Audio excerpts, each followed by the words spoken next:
जय हिंद प्यारे दोस्तों, आप सभी का हमारे चैनल में हार्दिक स्वागत है। दोस्तों, आज की वीडियो में हम बात करने वाले हैं Himachal Pradesh JVT entrance exam 2023 के बारे में। तो मैं आपको बता दूं, जो हमारा आज का सेशन है इसमें हम मैथमेटिक्स से रिलेटेड लास्ट प्रैक्टिस सेट को डिस्कस करेंगे। तो मुझे पूरी उम्मीद है आप इस वीडियो में शुरू से लेकर एंड तक बने रहेंगे। तो चलिए प्यारे दोस्तों, माँ सरस्वती का नाम लेके इस मोस्ट इंपोर्टेंट वीडियो को स्टार्ट करते हैं। जय माँ सरस्वती। पहला क्वेश्चन कौन सा है? 1 से 100 तक सभी सम संख्याओं की औसत क्या है? 1 से लेकर 100 तक जो भी हमारी सम संख्याएं हैं उनकी एवरेज क्या है? अब देखिए दोस्तों, सबसे पहले हमें इस चीज़ का आइडिया होना जरूरी है जो हमारी सम संख्याएं हैं वो किस तरह की संख्याएं रहती है। तो मैं आपको बता दूं, ऐसी जो संख्याएं हैं जो कि 2 के टेबल में आती हैं उनको हम क्या कहते हैं? सम संख्याएं। एग्जाम्पल्स क्या रहेंगे? 2, 4, 6, 8, इस तरह से ये चलती रहेंगी।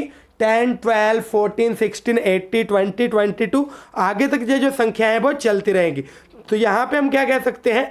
ऐसी जो संख्याएं हैं जो कि 2 के टेबल में आती है उनको हम क्या कहते हैं? सम संख्याएं। लेकिन दोस्तों यहाँ पे क्या चीज़ दी गई है?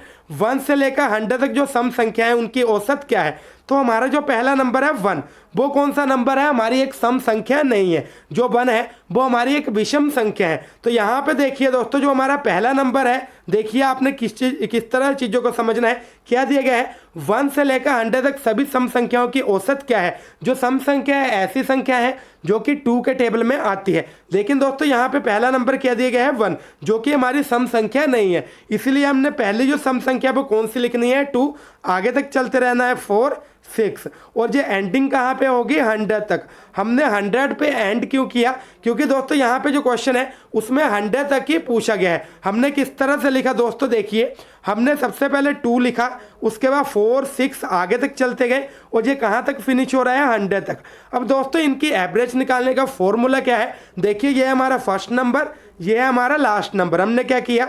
फर्स्ट नंबर जो कि है 2 प्लस लास्ट नंबर जो कि है 100, और इस सारे को डिवाइड कर दिया 2 के साथ। कितना आ रहा है दोस्तों हमारा यहाँ पे? 2 + 100/2। क्या आया? 2 प्लस, देखिए दोस्तों यहाँ पे मल्टीप्लाई का साइन लग गया है। देखिए 2 + 100/2। अब देखिए दोस्तों, 100 + 2 कितने रहते हैं? 102। 102/2 कितने रहते हैं? 51। तो दोस्तों यहाँ पे जो राइट आंसर है वो हमारा रहने वाला है 51। उम्मीद है ये जो कॉन्सेप्ट है आपको क्लियर हो गया होगा। क्वेश्चन नंबर 2 की तरफ बढ़ते हैं। 1 से लेकर 100 तक की जो विषम संख्याएं हैं उनकी औसत क्या है? अब देखिए दोस्तों, जो हमारा पहला नंबर है वो क्या दिया गया है? 1। हमने 1 लिख लिया क्योंकि जो हमारा 1 है वो पहले से ही एक विषम संख्या है। हम यहाँ तक चलते गए, आगे तक चलते गए, हमने जो एंड है वो कहाँ पे करना है? तो देखिए दोस्तों, जो हमारा 100 है वो तो है हमारी एक सम संख्या, क्योंकि जो 100 है वो हमारे 2 के टेबल में आता है। तो दोस्तों 100 से पीछे वाली जो विषम संख्या है वो कौन सी है? 99। तो देखिए दोस्तों, जो हमारी 1 है वो पहले से विषम संख्या, इसलिए हमने यहाँ पे लिख दिया। और जो हमारा 100 है वो हमारी एक सम संख्या है, इसलिए हमने 100 से जो पिछली सम संख्या है 99 उसको लिखा। यहाँ पे भी सेम रूल रहेगा, पहली संख्या प्लस लास्ट संख्या।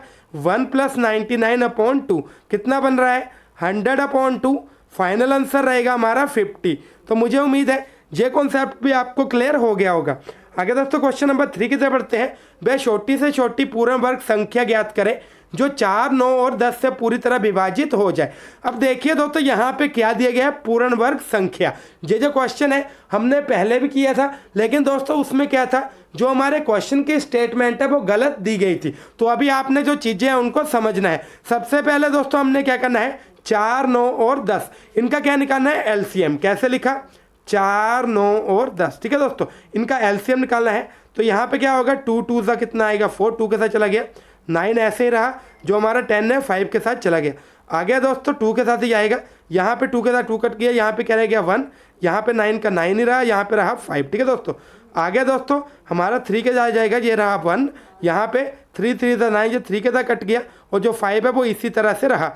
उसके बाद दोस्तों क्या है हमारा? 3 3 1 चला गया, ये भी 1 चला गया, और यहाँ पे हमारा क्या रह गया? 5। ठीक है दोस्तों, अब आगे जो हमारा है वो 5 के साथ ही जाएगा। अभी हमारे क्या बना है? 2 × 2 × 3 × 3 × 5। देखिए दोस्तों यहाँ पे हमारा क्या था? 1 1 5। क्या था? 1 1 5। एंड में यही बचा था ना, जब हम इसको 5 के साथ काटेंगे तो क्या आएगा दोस्तों, 1 यहाँ पे 1 यहाँ पे 1 यहाँ पे हो जाएगा।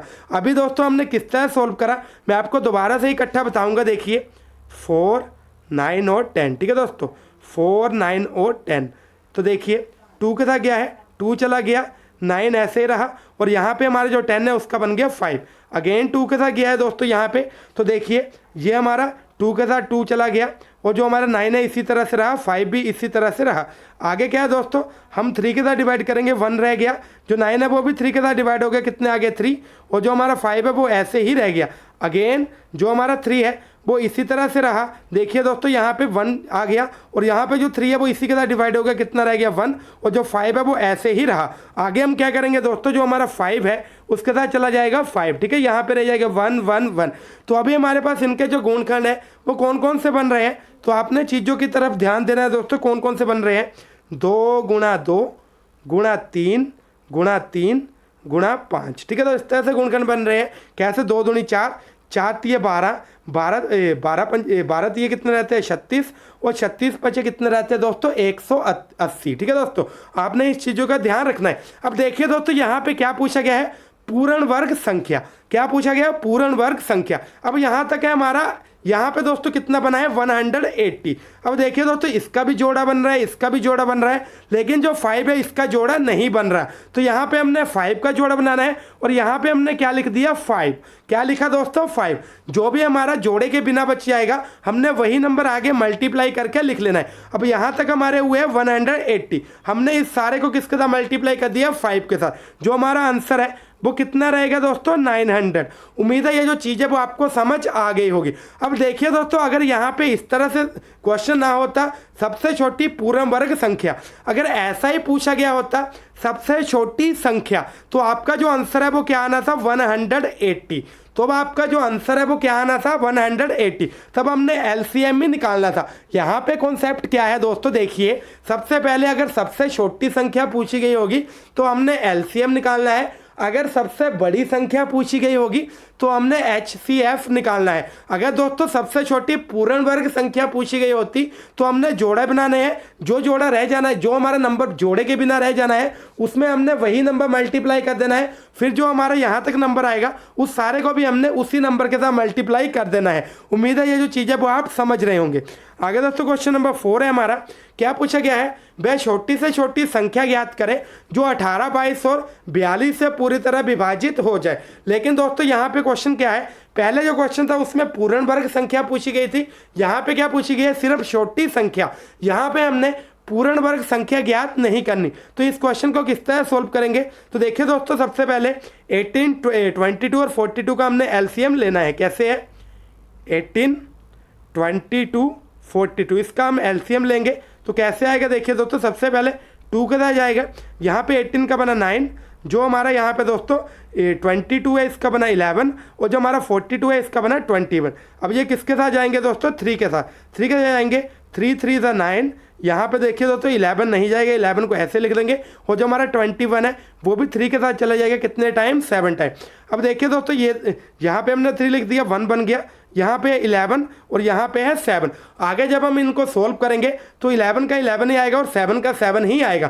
कहने का मीनिंग ये है जो हमारे गुणनफल है वो क्या बन रहे हैं 2 गुणा 3 गुणा 3 गुणा 11 गुणा 7। क्या बन रहे हैं दोस्तों, दोबारा से बताना चाहूँगा, 2 गुणा 2 गुणा 3, आ गया दोस्तों 2 गुणा 2 गुणा 3, आ गया दोस्तों यहाँ पे हमारा गुणा 7 गुणा 11, ठीक है दोस्तों, 2 गुणा 2 गुणा 3 गुणा 7 गुणा 11। अब देखिए दोस्तों आपने 2 दूनी 4, 4 तिये 12, उसके अलावा दोस्तों आपने ये जो पूरे नंबर है इनको मल्टीप्लाई करना है, ठीक है दोस्तों। फिर आपने उसके बाद कमेंट बॉक्स में लिखना है आपकी मल्टीप्लाई के अकॉर्डिंग यहाँ पे जो राइट आंसर है वो क्या आ रहा है, आपने बताना है दोस्तों। मैं आपको एक हिंट देना चाहूँगा, ये जो हमारे ऑप्शंस है ये चारों भी गलत हो सकते हैं। अगर आपको ऐसा लगता है कि इन चारों में से कोई नहीं है तब भी आपने जो कमेंट बॉक्स में आंसर लिखना है। अगर आपको पता लगता है इन चारों में से ही एक है, तब भी दोस्तों आपने जो ऑप्शन है वो यहाँ पे लिख देना है। तो मुझे उम्मीद है आप यहाँ पे जो कैलकुलेशन है वो करोगे। आगे दोस्तों क्वेश्चन नंबर 5 की तरफ बढ़ते हैं। काफ़ी इंपॉर्टेंट क्वेश्चन यहाँ से स्टार्ट हो रहे हैं। सबसे छोटी अभाज्य संख्या कौन सी है? मैक्सिमम जो कैंडिडेट्स है वो कौन सा ऑप्शन चूज करके आते हैं? 1, जो कि बिल्कुल ही रॉन्ग है। मैं आपको बता दूं, जो हमारे यहाँ पे देखिए दोस्तों, जो हमारे इतिहास के गणितज्ञ थे उनका क्या मानना था कि जो हमारी सबसे छोटी अभाज्य संख्या है वो 1 है। काफ़ी समय तक ये जो धारणा है वो चल रही, लेकिन दोस्तों जो अभी जो हमारा मॉडर्न टाइम है उसमें ये जो धारणा है उसको नहीं माना जाता। तो अभी के लिए सबसे छोटी जो अभाज्य संख्या है वो कौन सी है? 2। आपने इस चीज़ को माइंड में बिठा लेना है। क्वेश्चन नंबर 6 की तरफ बढ़ते हैं। राम ने एक मोबाइल 2000 रुपये में खरीदकर 2500 में बेच दिया, तो उसे कितने प्रतिशत लाभ या हानि हुई? तो देखिए दोस्तों यहाँ पे हमने लाभ या हानि प्रतिशत निकाला है। तो देखिए दोस्तों, सबसे पहले जो हमारा मोबाइल खरीदा गया है वो क्या है दोस्तों? हमारा क्रय मूल्य। तो यहाँ पे क्रय मूल्य कितना रहेगा? 2000। ठीक है दोस्तों, क्रय मूल्य हमारा दोस्तों यहाँ पे 2000। विक्रय मूल्य हमारा कौन सा है? जितने में जो इंसान है उतने उसने चीज़ बेची है। जैसे मान लो मैंने एक जो फ़ोन है वो 2000 में खरीदा, ये क्रय मूल्य आ गया। अगर मैंने उसी चीज़ को 2500 में अपने फ्रेंड को बेच दिया, तो जब मैंने अपने फ्रेंड को बेचा तो वो मेरा विक्रय मूल्य रहेगा। तो इसका विक्रय मूल्य कितना है? 2500। ठीक है दोस्तों, 2500। अब देखिए दोस्तों, कम पैसे में खरीदी गई है और ज़्यादा पैसे में बेच दी गई है। ये जो बंदा है उसको क्या हो रहा है? लाभ। आपको भी पता लग रहा होगा, जब आप कोई चीज़ सस्ती खरीदो और उसको महंगी बेचो तो आपको लाभ होता है। कितने रुपए का लाभ हो रहा है? 2000 की खरीदी और 2500 की बेच दी, 500 रुपये का यहाँ पे लाभ हो रहा है। तो यहाँ पे हमें इस चीज़ का तो पता लग गया है, जो लाभ है वो कितना हो रहा है? 500 का। लेकिन हमने यहाँ पे जो लाभ की परसेंटेज है वो निकालनी है। तो लाभ की परसेंटेज निकालने का फॉर्मूला क्या रहता है? क्रय मूल्य, सॉरी दोस्तों, यहाँ पे जो लाभ की परसेंटेज निकालने का फॉर्मूला वो क्या रहता है? सबसे पहले लाभ कितना है हमारा? जो हमारा लाभ आया, जैसे यहाँ पे कितना है? 500 अपॉन क्रय मूल्य गुणा 100। ठीक है दोस्तों, लाभ अपॉन क्रय मूल्य गुणा 100। अगर किसी बंदे को हानि हुई होगी तब भी यहाँ पे सेम ही फॉर्मूला रहना है। लाभ की जगह आपने हानि लिख देना है। जहाँ पे हानि परसेंटेज और लाभ परसेंटेज निकालने का जो फॉर्मूला है वो सेम है। यहाँ पे दोस्तों आपने सिर्फ लाभ की जगह हानि लिखना है। तो यहाँ पे दोस्तों अभी जो हमारा लाभ है वो कितना है? 500।